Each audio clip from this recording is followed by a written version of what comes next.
What is up, guys? Eric here from Real Film Reviews, bringing you another movie review, this time for the new Benedict Cumberbatch film, The Grinch. The Grinch is directed by Yarrow Cheney and Scott Mosier, stars Benedict Cumberbatch, Rashida Jones, and Kenan Thompson. It is the most recent rendition of Dr. Seuss's How the Grinch Stole Christmas. Of course, there was the original animated one, and then the Ron Howard Jim Carrey one, and now there is this new animated one done by Illumination. It tells the story of the town of Whoville, who really love Christmas. Every Christmas, they put up a big tree, they put up a bunch of lights, they all buy these roast beasts, they get all their presents, they do all this fun stuff, but the Grinch, who lives up at the top of a mountain above Whoville, hates it. He hates how loud they are, he hates how happy all the people are for Christmas, so he comes up with the genius idea to steal Christmas from them. And that's what the movie's about. Now, reviewing this film is kind of weird because I fell very much in the middle of the road on this film. I didn't really have strong feelings one way or the other. So I'm going to touch on the things that I did actually like and then the things that maybe I didn't like as much. But overall, there isn't going to be a big sort of gap between those two things because they're going to kind of fall in the same category.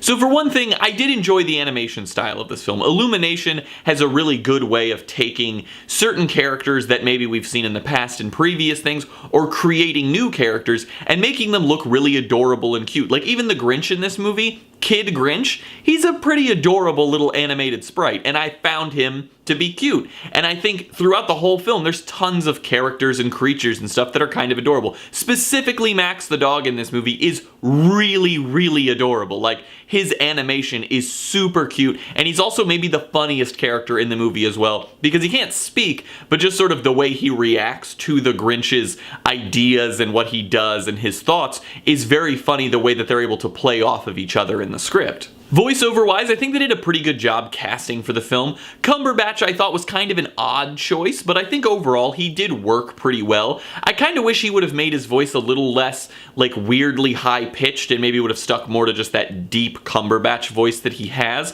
But overall, I think he did get the job done and he was fine.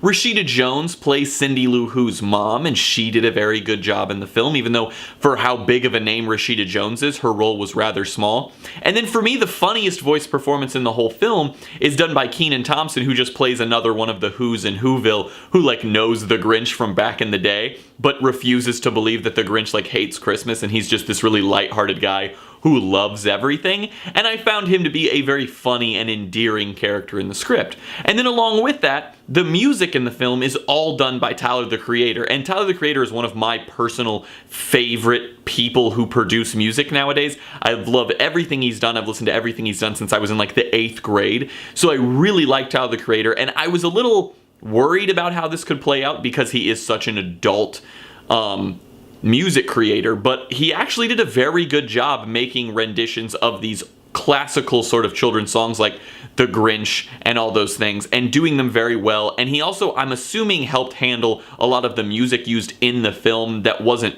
produced for it, but like inclusions of other things, because there was some Brockhampton in the movie, which was very surprising for a children's film, but I think it all actually worked really well. And then in terms of the comedy, I think this is where it starts to fall out of place for me, because while there are definitely funny moments in this film, I was laughing. I'd be lying if I said I didn't laugh at all in this film. But I think the main issue with this movie is that the fact that none of the good things about it are very extraordinary, like everything I just mentioned is just fine. Like, it fits for the film and it gets the job done, but really with the exception of Tyler the Creator, none of it's very inventive or new. It's very standard for what you would expect out of a Grinch film.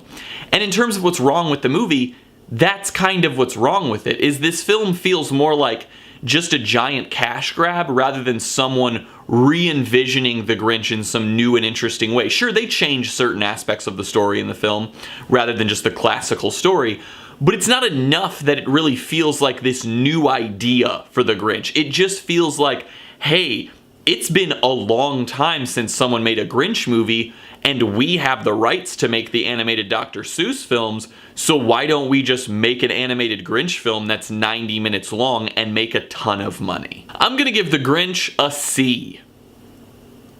I didn't leave this movie upset, I didn't hate it, but I also didn't love it. I think that this movie is just fine. There's absolutely nothing special about it, really. There's nothing horrible about it either. It's just a remake of The Grinch in 90 minutes. If you have kids or you want to take the family to see something, yeah, it'll entertain you for 90 minutes, but it's far from a memorable rendition of The Grinch. Well guys, as always, I'm Eric. If you enjoyed this video, please do like, subscribe, comment down below what you thought of The Grinch, share everything we do here on Real Film Reviews, and hope to see you guys later.